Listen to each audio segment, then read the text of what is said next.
নমস্কার, আমি কল্যাণ মণ্ডল, আমার ছেলে প্রদীপ্ত মণ্ডল, আমার ওয়াইফ সঞ্চিতা মণ্ডল।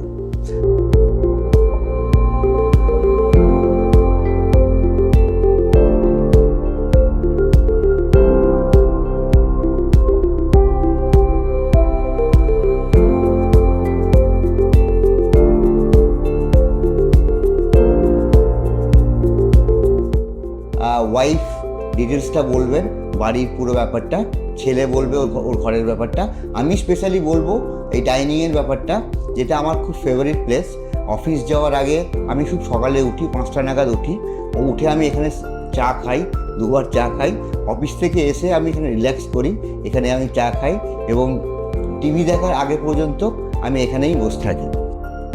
আমার এই ড্রয়িং রুমটা খুব ভালো লাগে এই কারণে, এর যে মডার্ন অ্যাস্থেটিক্স যে রয়েছে, এর যে কালার কম্বিনেশন, ওয়ালপেপারের যে ডিস্ট্রিবিউশন, যেরকমভাবে ওয়ালপেপারগুলোকে ডিস্ট্রিবিউট করা হয়েছে, সেই জন্য আমি একটু সফটনেসটা পছন্দ করি, আমার খুব টানে। তার জন্য সকালবেলা উঠি, ঠাকুর প্রণাম করে আমি এখানে বসি, চা খাই। আবার বিকেলবেলা যখন কাজ থেকে অফিস থেকে ফিরি, তখন আমি এখানে এসে রিল্যাক্স করতে পারি। আরেকটা জিনিস আমি খুব করে বলতে চাই, দেখুন আমার ফ্ল্যাটটা খুব বড় নয়, 640-650 square foot build up area. তার মধ্যেও দীপকবাবু যেরকমভাবে এরিয়াটাকে বার করেছেন, সঠিক জায়গায় সঠিক জিনিসটাকে রাখা, সেই জায়গাটা কিন্তু সেটা খুব কমান্ডেবল জব। সেই ব্যাপারটা আমার খুব ভালো লেগেছে।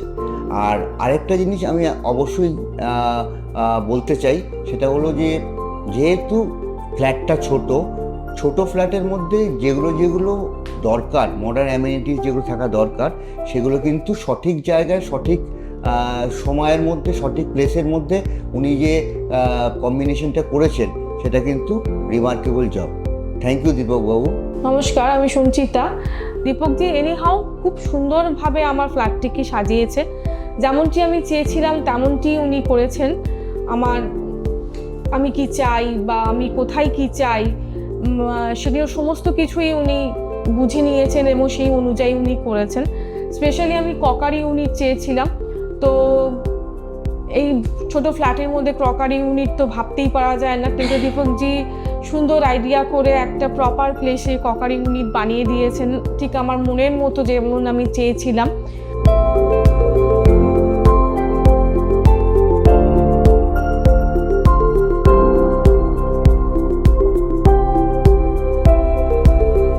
হ্যাঁ, তারপরে মেন হচ্ছে যেটা মেয়েদের সবচেয়ে মোস্ট ইম্পর্টেন্ট জায়গা, সেটা হচ্ছে কিচেন। তো ওটা কমফোর্টেবল না হলে খুব মুশকিল। তো কিচেনটা খুবই ছোট, কিন্তু তারই মধ্যে খুবই সুন্দরভাবে প্লেস ম্যানেজমেন্ট, এভরিথিং মডার্ন, সমস্ত কিছু, যেমন মাইক্রো ওভেন থেকে আরম্ভ করে মিক্সার গ্রাইন্ডার থেকে আরম্ভ করে এভরিথিং প্রপার প্লেসে, প্রপার ওয়েতে আমার কিচেনটা হয়েছে। হ্যাঁ, এবং সবচেয়ে বলেছিলাম যে আমাকে যেন গরম না করে, ওই জন্য একটা পাখাও লাগিয়ে দিয়েছেন উনি, এটা সবচেয়ে বড় কথা। আর একটা মোস্ট ইম্পর্টেন্ট জিনিস হচ্ছে যে কিচেনের যেটা প্রবলেম ছিল, যেটা হচ্ছে ফ্রিজ রাখার জায়গাটা পাওয়া যাচ্ছিল না। তো দীপকজি একটা খুব ভালো আইডিয়া করে আমার ওয়ালটাকে এক্সটেন্ড করলো এবং সেইখানে আমার ফ্রিজটা সুন্দরভাবে ঢুকে গেল। শুধু ওয়ালটা এক্সটেন্ড করে যে ফ্রিজটা রাখতে পেয়েছি তা নয়, এই 2 BHK ফ্ল্যাটটাতে একটা মোস্ট প্রবলেম ছিল, সেটা হচ্ছে এন্ট্রেন্স দিয়ে ঢুকেই দেখতে পাওয়া যেত বাথরুম এরিয়াটা। তো এই ওয়ালটা এক্সটেন্ড করার পরে ওইটা আর দেখতে পাওয়া যাচ্ছে না, ফলে যে একটা প্রাইভেসি যে জায়গাটা সেটা মেনটেন হচ্ছে। আর এরপরে আসি বেডরুমের কথা, যেটা আমার মোস্ট কমফোর্টেবলের জায়গা। সেটা আমি চেয়েছিলাম খুব সফট হয়, খুব রিল্যাক্সিং হয়, হ্যাঁ, খুব সোবার হয়। তো উনি সেইভাবেই করেছেন, খুব সুন্দর করে, খুব কমফোর্টেবলি আমি ওই ঘরে থাকতে পারছি। এবং যেমন ওয়ার্ডরোব, যেখানে মিরর এরিয়া, যাতে উইন্ডো অবস্ট্রাকশন না করে, হ্যাঁ, উনি খুব সুন্দরভাবে জিনিসটা তৈরি করে দিয়েছেন। তাতে খুবই কি বলবো, ফ্যান্টাস্টিক জব।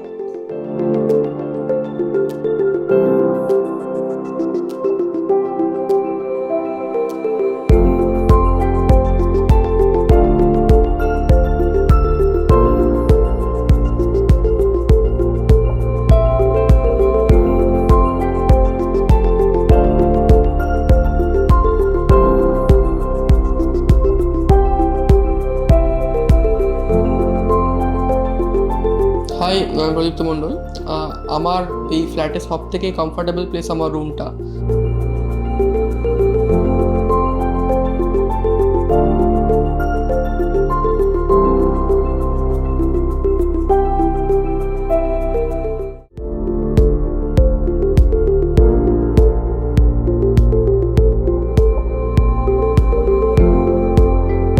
তো দীপক আঙ্কেল খুব ভালোভাবে আমার রুমটাকে করেছে।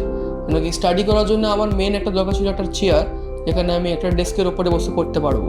এটা ওই কম স্পেসের মধ্যে খুবই অসুবিধা ছিল, বাট ওই আলমিরার সাথে উনি যে ওই স্পেসটা বার করেছেন ওটা খুবই আমার হ্যান্ডফুল হচ্ছে, কেন কি ওখানে আমি ল্যাপটপ রেখে, আর স্পেশালি চার্জিং পয়েন্টস, আগে খুব কম চার্জিং পয়েন্টস ছিল।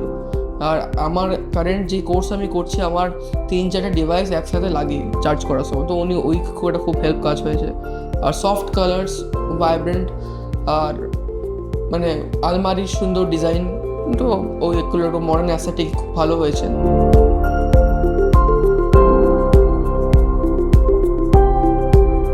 আমি আরেকটা জিনিস মেনশন করতে চাই, দেববাবুকে থ্যাঙ্কস দিতে চাই। সেটা হচ্ছে যে আমাদের যে দুটো বাথরুম ছিল, একটা কমন বাথরুম আর একটা অ্যাটাচ বাথরুম। বাথরুমগুলো, কমন বাথরুমটা স্পেশালি একটু ছোটো ছিল, কিন্তু দেববাবু এমন করেছেন যে মডার্ন অ্যাস্থেটিক্স দিয়ে বাথরুমগুলোকে এরকমভাবে রিডিজাইন করেছেন। অ্যাকচুয়ালি কী ছিল, বাথরুমের থিকনেসটা আগে অনেক মানে মোটা ছিল, টাইলসগুলো ছিল। তো উনি প্রথমেই টাইলসগুলোকে সব ছেটে দিয়ে উনি খুব মানে লো থিকনেস দিয়ে এমনভাবে ডিজাইন করেছেন যাতে খুব সুন্দর দেখাচ্ছে বাথরুমটা। এবং আমাদের এটা যতগুলো আমাদের অ্যামেনিটিস দরকার, শাওয়ার থেকে শুরু করে আমাদের একটা কেবিন বেরিয়েছে যেখানে আমরা টুথপেস্ট, ব্রাশ এগুলো রাখতে পারছি। সবটা উনি এরকমভাবে ডিজাইন করেছেন যাতে আমরা খুব খুশি এবং আমাদের খুব ইউজফুল হচ্ছে। অ্যাকচুয়ালি আমরা সাপোজিতে থাকবো বলে ফ্ল্যাটটা রেনোভেট করার জন্য আমরা চিন্তাভাবনা করছিলাম। তখনই আমরা মিস্টার দীপক প্রধান, ড্রিম ভিশন আইডিয়ার প্রোপাইটার যিনি, তার সঙ্গে আমাদের ডক্টর শান্তনু দা, আমাদের জামাইবাবু, ওনার মাধ্যমে আমাদের আলাপ হয়। তো তারপরে আমরা ওনাকে হ্যান্ড ওভার করি ফ্ল্যাটটা।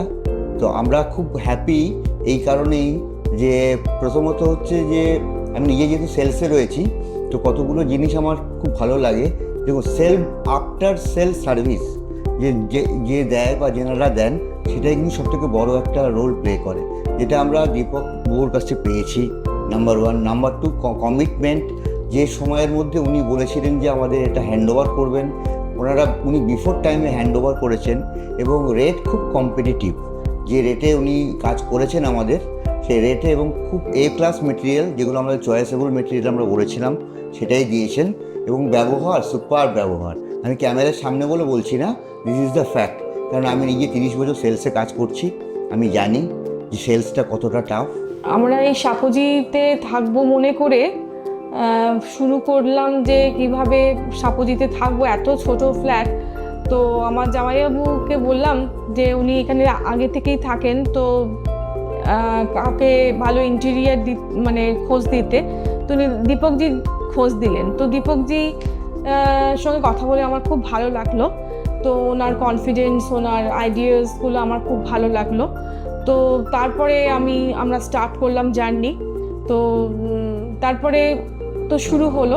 আমাকে কেউ যদি ইন্টেরিয়ারের ব্যাপারে কোনো রেকমেন্ডেশন চায়, সেক্ষেত্রে ডেফিনেটলি আমি ড্রিম ভিশন আইডিয়া, যার প্রোপাইটার মিস্টার দীপক প্রধান, আমি তাকে রেকমেন্ড করব। আর অবশ্যই একটা জিনিস আমি বলতে চাই, শুধু ক্যামেরার সামনে বলে বলছি না, আমাকে যদি 1 থেকে 10-এর মধ্যে রেটিংয়ের জন্য বলে, 1 লোয়েস্ট আর 10 হাইয়েস্ট, সেক্ষেত্রে আমি দীপকবাবুকে 9.5 দেবো। আমাকে অনেকজনা আমি ভিডিও করে দেখিয়েছি, তো আমার অনেক ক্লোজেস্ট ফ্রেন্ড, তারপরে তারা সবাই বলছে মানে তাদের এত পছন্দ যে আমার এটা দেখে দীপকজি সম্বন্ধে জানতে চেয়েছেন। মানে রেফারেন্স যদি কাউকে দিতে হয়, আমি অবশ্যই দীপকজির নাম বলবো ইন্টেরিয়ার ব্যাপারে। আর যদি রেটিংয়ের কথা বলা হয় যে 1 to 10 দীপকজিকে রেটিং দেওয়ার কথা, আমি বলবো 10 up to 10 একদম। আমাকে যদি কেউ বলে কি রেফারেন্সের ব্যাপারে, আমি অফকোর্স দীপক আঙ্কেলকে রেফার করবো, বিকজ আমার রুমটা খুবই সুন্দরভাবে উনি করেছেন। অ্যান্ড তার সাথে যদি রেটিং দিতে পারে দীপক আঙ্কেলকে 1 out of 10, আমি অফকোর্স 10 দেবো, বিকজ আমার রুমটা আমার মনের মতো হয়েছে।